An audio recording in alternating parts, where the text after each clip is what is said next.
RBI, reserve bank of India अगर बना तो किसका योगदान था?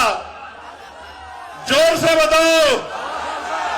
भाखड़ा नागल डैम बना, किसका योगदान था?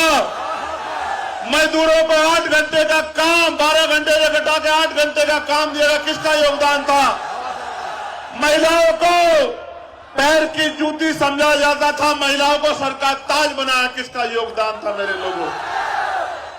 क्योंकि वो बाबा साहब जो कहते हैं कि सुबह के समय 2 घंटी बजेगी, एक स्कूल की और दूसरी मंदिर की, आपको तय करना है कि आपकी मुक्ति का रास्ता कहां से खुलेगा। वो बाबा साहब पूजा के मेहताब मोहताज नहीं है। वो बाबा साहब जो कहते हैं कि मैं मूर्तियों में नहीं, मैं किताबों में हूं, मुझे पूजने की नहीं, मुझे पढ़ने की जरूरत है। वो बाबा साहब पूजा के मोहताज नहीं है मेरे लोगों। जाऊंगा प्यारे साथियों, मैं बार बार कहता हूं, आगरा हमारे सर माथे है, क्योंकि आगरा पे बाबा साहब अम्बेडकर के आंसू टपके हैं। ये वही धरती है जहां 18 मार्च 1956 को बाबा साहब रोते हुए तकलीफ देके ये कह रहे हैं कि मुझे मेरे पढ़े लिखों ने धोखा दे दिया, मैं जो करना चाहता था वो नहीं कर पा रहा। अगर वो अपना स्थान ले लेंगे तो वो भी मेरी बात को आसानी से सुन पाएंगे। अगर वो मेरे आसपास खड़े रहेंगे तो फिर वो मेरी बात को सुन नहीं पाएंगे। जब वो जाकर बैठ जाएंगे तब फिर वो मेरी बात को बहुत शानदार तरीके से सुन पाएंगे। और मैं आपको विश्वास दिलाता हूं कि आज का आपको मेरी सारी बातें याद रहेंगी जब ये कार्यक्रम मेरा भाषण खत्म होगा।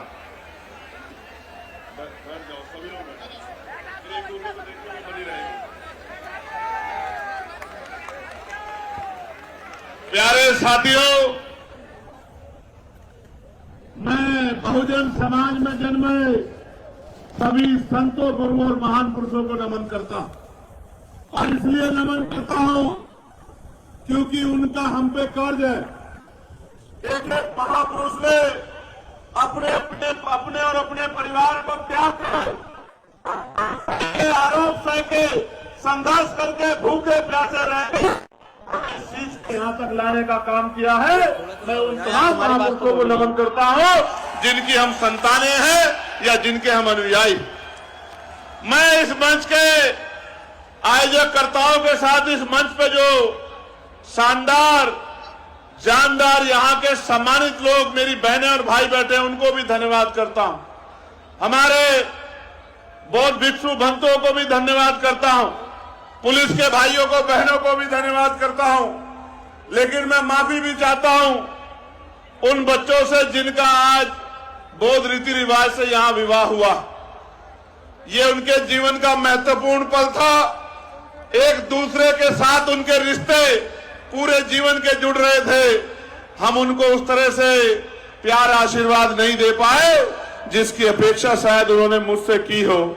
मैं उनसे क्षमा चाहता हूं और उनको विश्वास दिलाता हूं कि जो प्यार आशीर्वाद में कमी रह गई है, भविष्य में किस दिन आपके प्यार आशीर्वाद को मिलकर पूरा करेंगे। आज हम व्यवस्था के कारण आपका सम्मान उस तरह नहीं कर पाए जिस तरह हम करना चाहते थे। प्यारे साथियों, महत्वपूर्ण दिन है। आगरा, भाई थोड़ा नीचे कर लो यार। आगरा की पहचान दुनिया भर में ताजमहल से है, ये बात सच है। लेकिन हमारे लिए आगरा की पहचान भीम नगरी से है, ये भी कोई छिपा नहीं।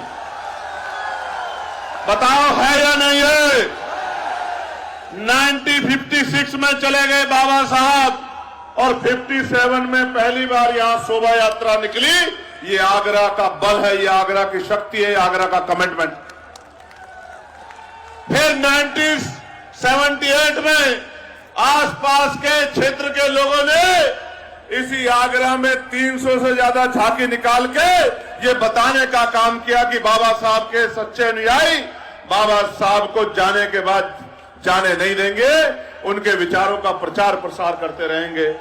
और फिर 1996 से लेके आज का दिन इस मंच पे बड़े बड़े प्रधानमंत्री, राष्ट्रपति, मुख्यमंत्री, उप मुख्यमंत्री, अधिकारी, कर्मचारी, बड़े बड़े मुख्य अतिथि आए और हर साल ये इसी तरह से आगे बढ़ता रहा। मुझे इस बार दूसरी बार यहां, एक बार 2022 में और फिर इस बार मुख्य अतिथि बनने का मौका मिला है। मैं मंच के लिए मुख्य अतिथि हो सकता हूं, आपके लिए तो आपके परिवार का हिस्सा हूं।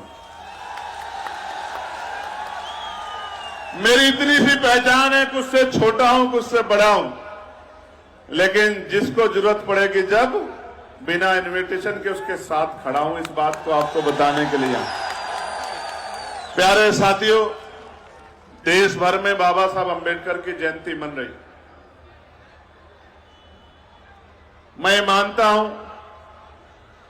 दुनिया में अकेले ऐसे महापुरुष हैं बाबा साहब अंबेडकर, जिनकी जयंतियां दुनिया के सबसे ज्यादा देशों में मनती, और ऐसे नहीं मनती कि उन्हीं के अनुयायी मनाते हो। मैं बहुत जिम्मेदारी से कह रहा हूं, सरकारें मनाती हैं। और मैं गया था पिछली बार यूएस, तो कोलंबिया यूनिवर्सिटी गया था, जहां बाबा साहब अंबेडकर की स्टैचू लगी, जिसमें लिखा है सिंबल ऑफ नॉलेज। ये भारत में तो इस सम्मान में बहुत देर लगी, लेकिन उनके ज्ञान, उनके विजन और भारत में उनके योगदान की वजह से दुनिया में बाबा साहब का सम्मान होता। लेकिन मेरे प्यारे साथियों, मैं 2 दिन पहले एक किताब पढ़ रहा था, और वो किताब ये कहती है, जो बाबा साहब के ही बोल हैं, कि अगर राष्ट्रपिता ज्योतिबा फूले ना होते तो डॉक्टर अंबेडकर नहीं हो पाते। ये बात मैं आपको इसलिए कह रहा हूं कि बाबा साहब ने अपने जीवन में 3 महापुरुषों को गुरु माना, और गुरु का दर्जा मां बाप से बड़ा होता है, भगवान से बड़ा होता है। पहले थे महामानव तथागत बुद्ध, दूसरे थे गुरु कबीर, और तीसरे थे राष्ट्रपिता ज्योतिबा फूले। अगर बाबा साहब को जानना है तो इन 3 महापुरुषों को आपको पढ़ना पड़ेगा, वरना बाबा साहब की आरती उतारने से, माला पहनाने से, दिया बत्ती करने से, फूल चढ़ाने से कोई भी बदलाव जीवन में होने वाला नहीं। क्योंकि वो बाबा साहब जो कहते हैं कि सुबह के समय 2 घंटी बजेगी, एक स्कूल की और दूसरी मंदिर की, आपको तय करना है कि आपकी मुक्ति का रास्ता कहां से खुलेगा। वो बाबा साहब पूजा के मेहता मोहताज नहीं है। वो बाबा साहब जो कहते हैं कि मैं मूर्तियों में नहीं, मैं किताबों में हूं, मुझे पूजने की नहीं, मुझे पढ़ने की जरूरत है। वो बाबा साहब पूजा के मोहताज नहीं है। मेरे लोगों, मैं लोकसभा में था सुबह, हमारे यहां बिल आया है नारी शक्ति वंदन, वो कॉन्स्टिट्यूशनल अमेंडमेंट है, उस पर चर्चा हो रही है। मुझे केंद्रीय और क्षेत्रीय कमेटी के सम्मानित अध्यक्ष और जिम्मेदार साथी वहां गए थे, मुझसे उन्होंने निवेदन किया कि आपको 16 तारीख को आना है। मैंने उनसे कहा कि मैं आपका आभारी हूं कि आपने मुझे इनवाइट किया है, लेकिन अगर आप इनवाइट ना करते तो भी मैं उस कार्यक्रम की शोभा बढ़ाने के लिए और खुद को गौरवान्वित महसूस करने के लिए आता। मैं पुनः कमेटी का आभार प्रकट करूंगा। लेकिन प्यारे साथियों, मैं ये तय करके आया था कि रात को रुकूंगा, सुबह जाऊंगा, लेकिन क्योंकि लोकसभा का सत्र चल रहा है और आप जानते हैं मेरी निष्ठा भारतीय संविधान में है, और मैं लोकसभा में इसलिए हूं कि मैं वहां आपके हकों की आवाज को बुलंदी से रख सकूं। मैं इसलिए नहीं हूं कि वहां तनख्वाह लूं। मैं कोशिश करता हूं कि जब भी कोई बिल आए या जब भी कोई डिस्कशन हो, तो आपका विचार, आपकी बात, आपकी पीड़ा, आपकी समस्या, आपके हालात भारत की लोकसभा में मेरे माध्यम से सरकार के सामने जाने चाहिए और सरकार को उस पर काम करना चाहिए। प्यारे साथियों, 2-3 इंपोर्टेंट टॉपिक है जिन पे मैं आपसे बात करूंगा, लेकिन उससे पहले मैं आपके प्यार का अभिनंदन भी करूंगा। मैं जब से आगरा में मैंने आज पैर रखा है, मैं इस बात से डर रहा हूं कि कहीं आपको चोट ना लग जाए, क्योंकि कहीं आप एक टांग पे खड़े होकर देख रहे हैं, कहीं आप किसी खंबे पे चढ़ रहे हैं, कहीं आप बिल्कुल दीवार को पकड़े खड़े हैं। मेरे मन में ये पीड़ा हो रही थी कि ऐसा ना हो मेरी वजह से मेरे किसी भाई को चोट लग जाए, क्योंकि मुझे फिर तकलीफ होगी, इसलिए मैं डर रहा था। मैं अब भी आपसे आग्रह करूंगा कि मेरी आवाज आप तक आएगी। मेरा गला बड़ा साफ है, अगर आप अपने अपने स्थान पर बैठ जाओगे तो आपको मुझे सुनने में दिक्कत नहीं होगी। क्योंकि कई बार मेरे याद है पिछली बार हमारे यहां भीमनगरी में भी हादसा हो गया था, कई साथियों को चोट लगी थी। हमारी जिम्मेदारी है कि जब हमको हमारा कोई भी कार्यक्रम हो तो देखने वाले को ये संदेश जाना चाहिए कि इनसे ज्यादा अनुशासित कोई नहीं है, ये बाबा साहब अंबेडकर के सिपाही। ये संदेश जाना चाहिए सब लोगों को। और अगर ये संदेश नहीं जा रहा है तो चाहे हम उत्साह में हैं या किसी भी कारणवश, तो हम कहीं ना कहीं हमारी तरफ सवाल खड़ा हो जाता है। इसलिए मैं आपसे आग्रह कर रहा हूं कि अगर आपके आसपास स्थान है तो आप बैठ जाओ। अभी मैं इतनी जल्दी आपको छोड़ने वाला नहीं हूं, मैं भी बोलूंगा। अभी तो मैंने शुरू भी नहीं किया, अभी तो अभिनंदन ही चल रहा है। अभी तो मैं पूरे देश भर में जो चल रहा है और उत्तर प्रदेश में जो चल रहा है और बाबा साहब ने हमें क्या दिया है और बाबा साहब को हमें क्या लौटाना है, बहुत सारे सवाल, बहुत सारी उम्मीदें और बहुत सारी जो परेशानियां आपके सामने, उनके हल का रास्ता आपको बता के यहां से जाऊंगा। प्यारे साथियों, मैं बार बार कहता हूं, आगरा हमारे सर माते हैं, क्योंकि आगरा पे बाबा साहब अंबेडकर के आंसू टपके हैं।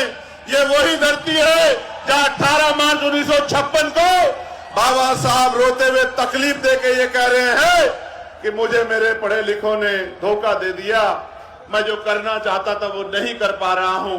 लेकिन साथियों, बाबा साहब की उस पीड़ा को पढ़े लिखे लोगों ने बाबा साहब के जाने के बाद महसूस किया है। और ये मेला और ये भीमनगरी का आयोजन जो एशिया में सबसे बड़ा होता है, इस बात का उदाहरण है कि पढ़े लिखे लोग अपनी जिम्मेदारी को उठा रहे हैं, चाहे कम ही हो, लेकिन वो कोशिश जरूर कर रहे हैं। और मैं फिर कहता हूं, किसी भी समाज का नेतृत्व उस समाज में पढ़े लिखे समाज को ही करना चाहिए और उसकी नैतिक जिम्मेदारी भी है कि वो पढ़ा लिखा व्यक्ति समाज का नेतृत्व करे, समाज को रास्ता दिखाए। तो बाबा साहब जब यहां कह रहे थे आगरा में खड़े होके, तो जो सबसे महत्वपूर्ण बात मुझे और मेरे जैसे करोड़ों नौजवानों को महसूस होती है, हमारे दिल में घाव करती है, हमें कठिनाइयों में आगे बढ़ के लड़ना सिखाती है, वो बात यह है कि बाबा साहब कह रहे हैं कि जब मैं अपने चारों तरफ देखता हूं, मुझे एक भी नौजवान ऐसा दिखाई नहीं देता जो इस आंदोलन रूपी तंबू का बंबू बनके इस आंदोलन को आगे बढ़ा सके। वो कह रहे हैं मैं उस टेंट की तरह हूं, मैं उस बंबू की तरह हूं जिसपे बहुत सारे टेंटों का बोझ है, यानी कि समाज बहुत बड़ा है और मेरे आसपास एक भी दिखाई नहीं दे रहा है जो इस आंदोलन को आगे बढ़ा सके। और क्या कह रहे हैं बाबा साहब? कह रहे हैं मैं बूढ़ा हो चला हूं, बीमार रहता हूं, तमाम तरह के अपमान, आरोप, अपने बच्चों की कुर्बानियां देकर बड़ी मुश्किल से इस कारवां को वहां से यहां तक लेके आ पाया हूं। अगर आप इसे आगे नहीं बढ़ा सकते तो मेरे बच्चों इसको पीछे मत जाने देना।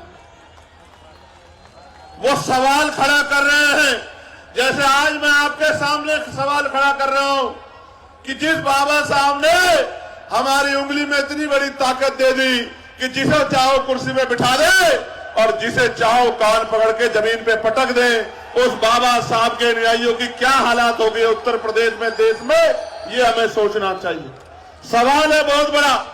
प्यारे साथियों, बाबा साहब ने इस देश के लिए बहुत बड़ा योगदान दिया। मैं महसूस करता हूं, हम प्रैक्टिकल अगर देखें व्यवहारिकता में, जीवन में, हमारे बच्चे को बुखार हो जाता है तो हमें नींद नहीं आती, हमारे घर में कोई दुख हो जाता है परिवार के मेंबर को तो हम काम पे नहीं जा पाते। और हमारे रहबर, हमारे मसीहा बाबा साहब अम्बेडकर के 4 बच्चे कुर्बान हो गए और 35 साल से कम उम्र में ही उनकी पत्नी भी उनको छोड़ के चली गई।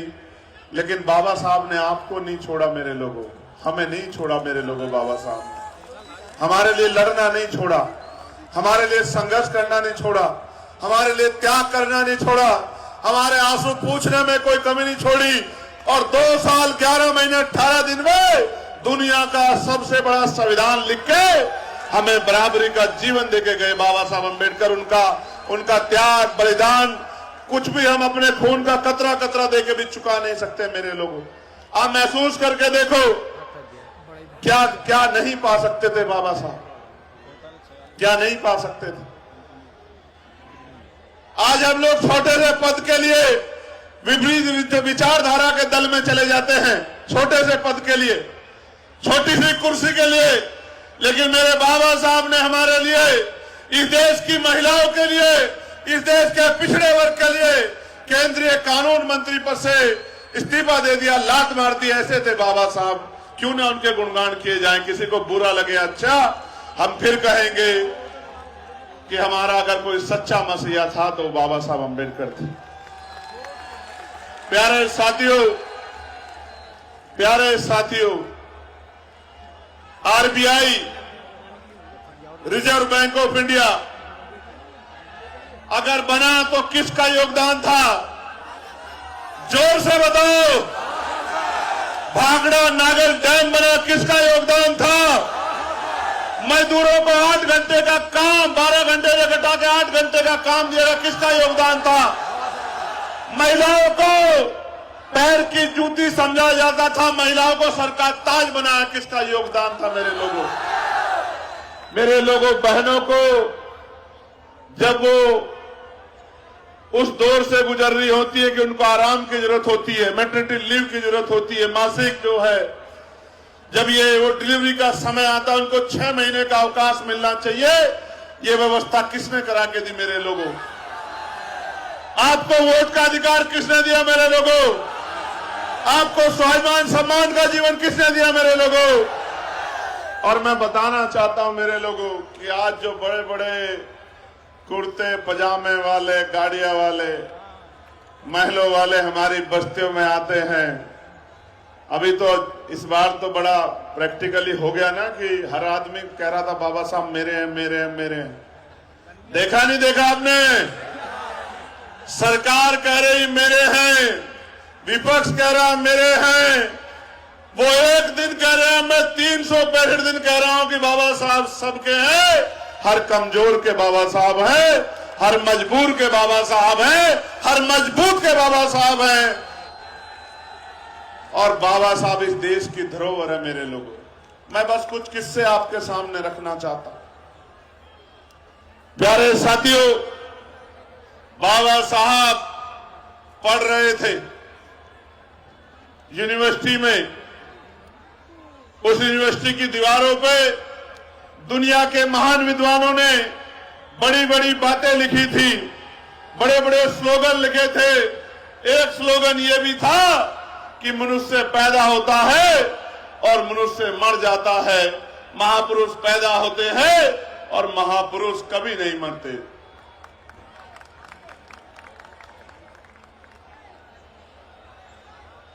एक बच्ची है बिट्टू, पिता का नाम है राजू, दीदी का नाम है चंचल, और वो शायद कहीं गुम हो गई है। एक बच्ची है कल्पना, लाल टोप पहना है, कहां है? रेड वाली तो मिल गई है। कल्पना है इसका नाम या बिट्टो? बिट्टो, ठीक, बिट्टो तो मिल गई है, कल्पना अभी नहीं मिली। लाल टोप पहना है, 9 साल की बच्ची। अपने आसपास देख लेना भाई, देख लेना। देखो, मां की बेटी गुम हुई, बच्ची वो बड़ी प्यारी है, लेकिन तकलीफ हुई मां को। और हमारे बाबा साहब को देखो, जिनके आंखों के सामने उनके बच्चे चले गए। कहना आसान है,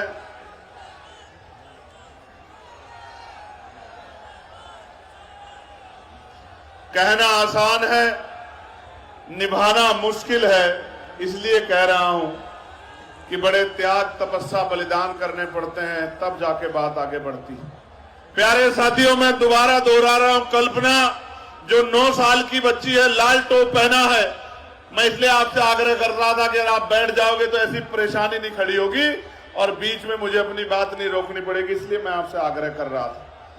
देखो, अगर आसपास है तो पहले उसी को खोज दो, फिर मैं आपसे अपनी दिल की बात कहूंगा। मन की बात तो प्रधानमंत्री जी कह ही रहे।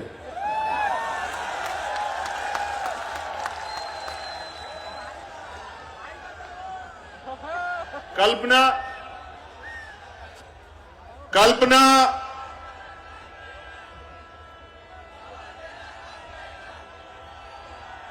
बिट्टो को ले आओ, बिट्टो वरी चले जाओ। अब मेरी बात पे गौर करो प्यारे साथियों, अगले 15-20 मिनट अगर आप मुझसे प्यार करते